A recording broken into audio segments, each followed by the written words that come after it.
Bonjour tout le monde, j'espère que vous allez bien. Et vous avez suivi avec moi les révélations choc de Kemi Seba sur la crise entre le Bénin et le Niger. Des révélations allant un peu dans le sens du soutien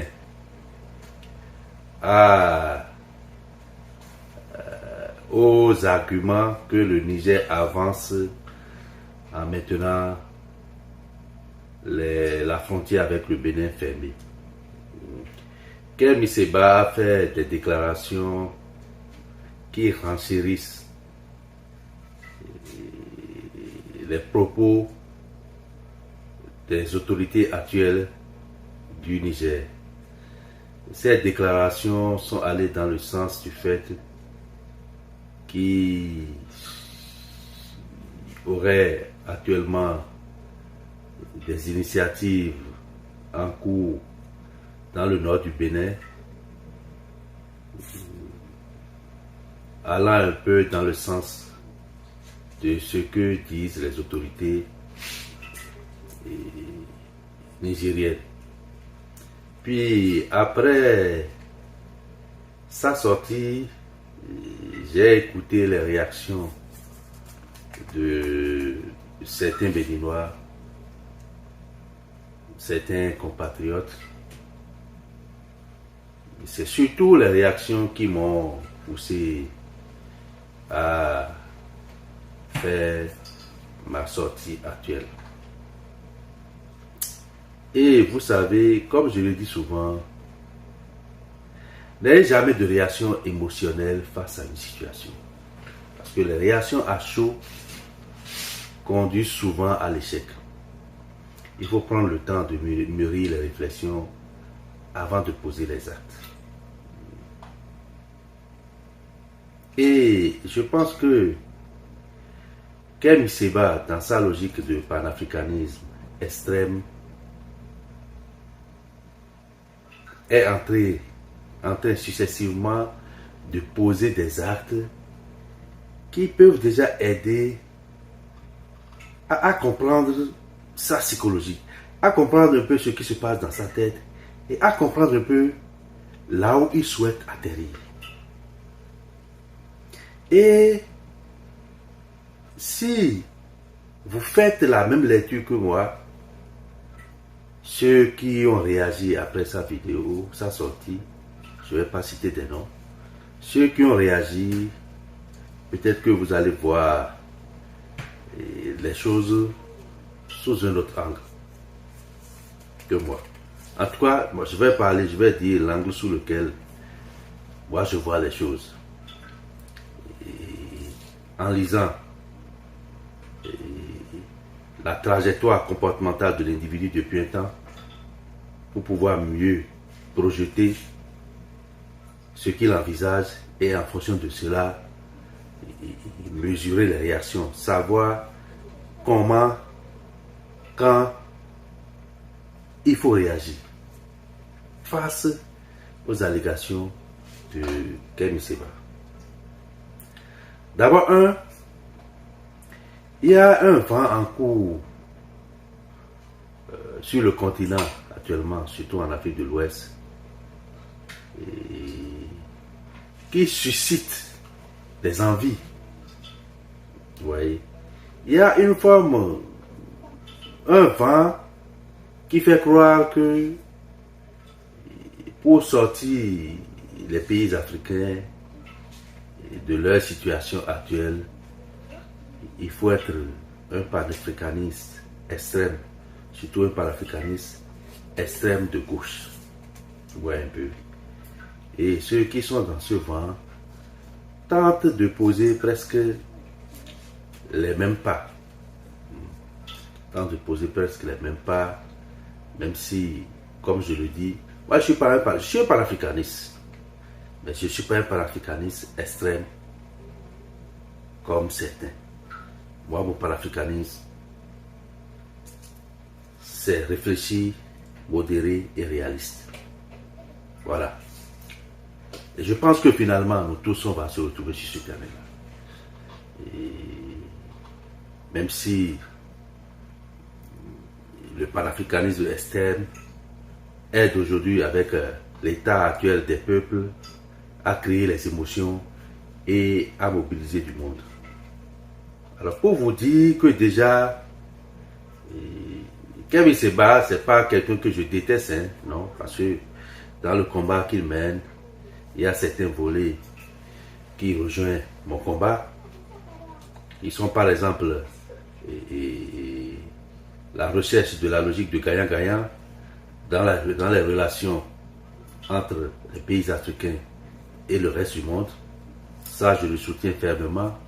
Et je soutiens aussi, comme eux, comme les panafricanistes extrêmes, je soutiens le fait qu'il faut sortir du franc CFA. Ou soit on sort du franc CFA, ou le franc CFA sort de la domination de la France. Je soutiens cela. Bon, même si certaines voix indiquent la maturité du franc CFA et évoquent ses avantages. Oui, je suis pour ces avantages, ce qui fait que je ne soutiens pas une sortie brusque du franc CFA. Je ne soutiens pas une sortie émotionnelle du franc CFA. C'est pour cela que je parle du panafricanisme réfléchi, modéré et réaliste. Donc même s'il faut sortir du franc CFA, il faut que ça soit dans une démarche vraiment bien réfléchie, modéré et réaliste. Peser les pour et les contre pour savoir vraiment comment poser les pas. C'est pour cela, non seulement je soutiens en partie tout ce qui est réaliste dans le combat des panafricanistes extrêmes et dans le combat des États, de l'Alliance des États du Sahel. Voilà. Et tout ce qui relève de l'émotionnel, du sulfureux, des bruits inutiles, je ne suis pas là-dedans. Et donc, avec ce vent du panafricanisme extrême qui emballe les peuples, avec lequel Ousmane Sonko et Diomaye Faye sont aux affaires, comme je l'ai dit tantôt, ça crée des envies. Ça crée des envies. Et depuis que ceux-là se sont retrouvés aux affaires, si vous lisez bien les pas de Kemi Seba, c'est que vous lisez en lui quelqu'un qui a les intentions de faire les mêmes pas. Ça, c'est mon analyse. Vous voyez, bon, il a déjà brûlé le passeport français en France. Bon, créé de l'ébullition. Après ça, il a fait quelques tentatives au Bénin. Ceci doit suivre les mêmes pas que les dirigeants actuels du Sénégal. Il ne peut que s'attaquer au régime Patrice Talon. Vous voyez un peu. Pour que son combat soit solide, il ne peut que s'attaquer au régime Patrice Talon. Mais, s'ils étaient, comme je le dis, dans du panafricanisme réfléchi et réaliste, il allait peut-être déjà comprendre que il y a plusieurs pays en Afrique, mais les pays n'ont pas les mêmes cultures, les pays n'ont pas les mêmes histoires et politiques, les peuples n'ont pas les mêmes sociologies. Donc ce n'est pas les mêmes réalités, ce n'est pas les mêmes façons de penser, etc. etc. Donc c'est la réflexion qui permet d'aboutir à cela. Et déjà par là, on devrait se dire, ce n'est pas ce que le panafricanisme X a fait dans un pays X et que ça a fonctionné. Les mêmes actes du panafricanisme Y dans le pays Y produiront les mêmes résultats. Lisez bien, prenez le temps de lire Kemi Seba. C'est là où il veut en arriver. Mais il cherche comment le faire, comment trouver d'ancrage au Bénin désespérément. C'est ce que je trouve. Parce que moi, je le suis bien. Parce que si vous ne suivez pas les gens, vous ne pouvez pas savoir où ils sont en train d'aller. Ne mélangez pas ce qui se passe avec les émotions. Suivez bien Kémy Séba. Après avoir brûlé son passeport en France, son premier coup au Bénin, c'est du fait de révélations choc indiquant que Patrice Talon est un pilleur. Ça n'a pas produit son effet parce qu'il ne peut pas prouver ça. Il est passé de là, il a attaqué les histoires de déguerpissement. Ça aussi, ça n'a pas produit son écho. Parce que tout ce que le régime actuel fait est légal, ça suit la loi et ça se prouve. On peut prouver. Donc ce n'est pas les bruits inutiles qui peuvent emballer. Et dernièrement, si vous le suivez, après la sortie de Nicéphore Soglo, concernant la visite de Rekia Madougou à la prison, lui aussi il a suivi ses pas, les pas de l'ancien président Nicéphore Dieudonné Soglo. Est-ce que c'est une réaction émotionnelle ou c'était bien planifié? Il a suivi ses pas et on l'a empêché également et il est monté sur le créneau. Donc Kémy Séba cherche désespérément comment poser des actes forts qui vont sonner fort pour qu'il gagne en popularité au Bénin. Parce que il a dans la logique de panafricanisme, il a la popularité à l'international. Parce qu'il y a vraiment des pays qui ont ce problème-là aujourd'hui. Il y a des pays qui ont des problèmes de relations un peu déséquilibrés, où c'est un peu sulfureux, c'est un peu comme de l'huile sur le feu. Et donc, à l'international, ça prend écho. Mais comme le Bénin n'est pas dans ça. Ça a toujours été modéré avec le Bénin. Le Bénin ne peut pas parler vraiment comme les autres pays, d'échanges inégaux, etc., plein d'affaires qui peuvent permettre de mettre de l'huile sur le feu et que l'histoire du panafricanisme va prendre subitement au Bénin. Bon, ça prend. Il y a certains qui sont dedans. Quand je dis certains qui sont dedans, je parle du panafricanisme extrême. Beaucoup sont plutôt dans le panafricanisme modéré, réfléchi, réaliste. Donc ça n'arrive pas vraiment à faire écho comme il le souhaite. Donc, comme ça ne prend pas, il essaie d'attaquer un peu le second volet. Parce que en dehors du panafricanisme qui permet de créer la popularité, il y a aussi la question de bonne gouvernance qui peut permettre aussi de se faire de la popularité. Vous voyez? Donc, comme le volet panafricaniste ne prend pas comme il faut au Bénin, donc il essaie de trouver des affaires sur le volet gouvernance. Mais sa malchance, c'est qu'il s'est réveillé un peu tard. Parce que ça aussi, ça ne peut pas fonctionner sous le régime qui est là. Il ne peut pas trouver quelque chose. Parce que ce n'est pas un régime sous lequel il y a plein d'histoires de détournement à gauche, à droite, etc. Non, c'est pas ça, il n'y a pas ça sous le régime actuel. Bien au contraire, le régime actuel veille à tout ce qui peut permettre d'aller vers la gouvernance responsable, la bonne gouvernance. Quelqu'un fait une petite erreur, la criette est là, la personne va en prison. L'impunité est combattue, beaucoup de choses sont combattues, les détournements sont presque relégués au passé, etc. au Bénin. Donc c'est difficile pour quelqu'un comme Kémy Séba de trouver aujourd'hui d'ancrage au Bénin. C'est très difficile.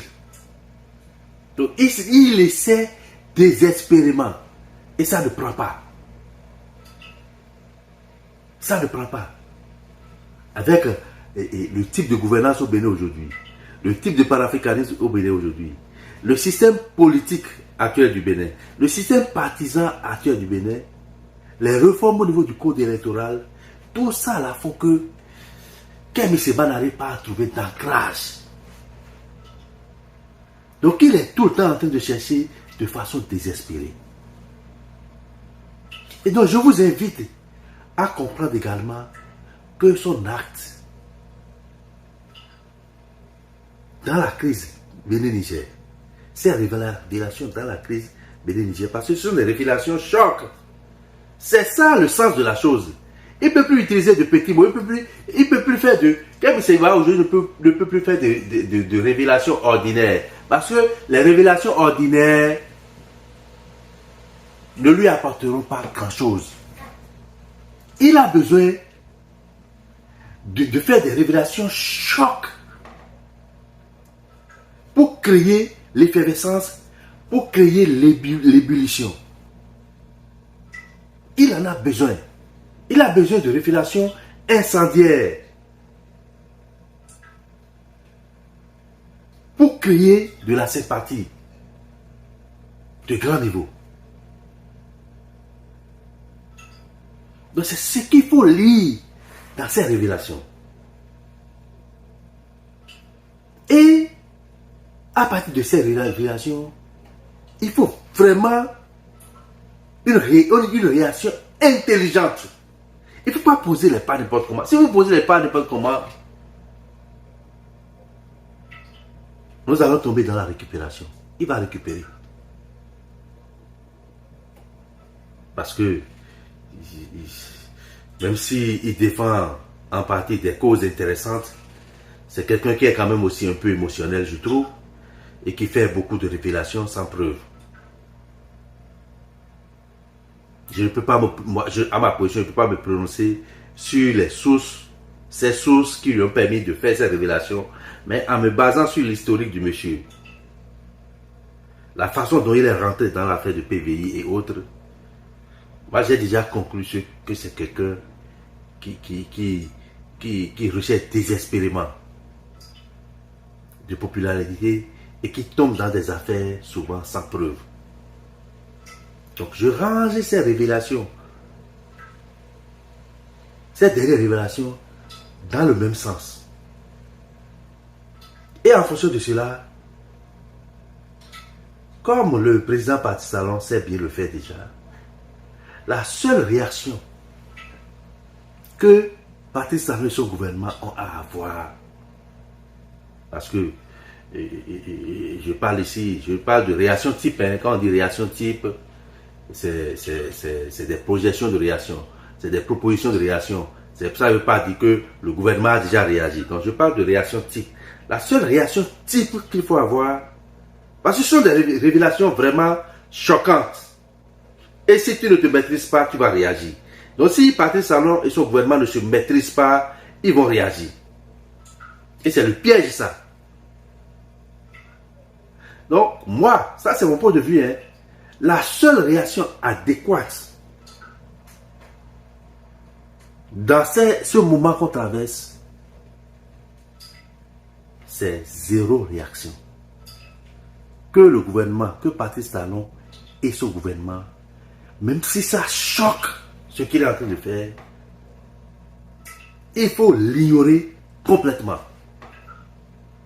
Tout ce que Kémy Séba fait au Bénin ces temps-ci, tout le monde peut réagir. N'importe qui peut réagir face à cela. Mais que Patrice Talon et son gouvernement ne piquent mot dans ce qu'il fait. Aucune réaction par rapport à ce qu'il fait. Aucune poursuite. Rien devant les tribunaux. Qui est rien contre Kémy Séba. Il faut simplement l'ignorer. Parce que c'est ce qu'il vise. Je vous jure que Kémy Séba, là où il est actuellement, il rêve même d'être enfermé. Parce que c'est ça qui a fonctionné au Sénégal. C'est-à-dire que M. Seba, là où il est là, il prie, il fait la prière chaque jour que le gouvernement Patrice Talon l'arrête et l'enferme. Et donc que le gouvernement ne tombe pas dans ce piège-là. Que Patrice Talon et son gouvernement ignorent simplement Kémi Seba. Merci et à la prochaine. Ibis TV, créé pour inspirer.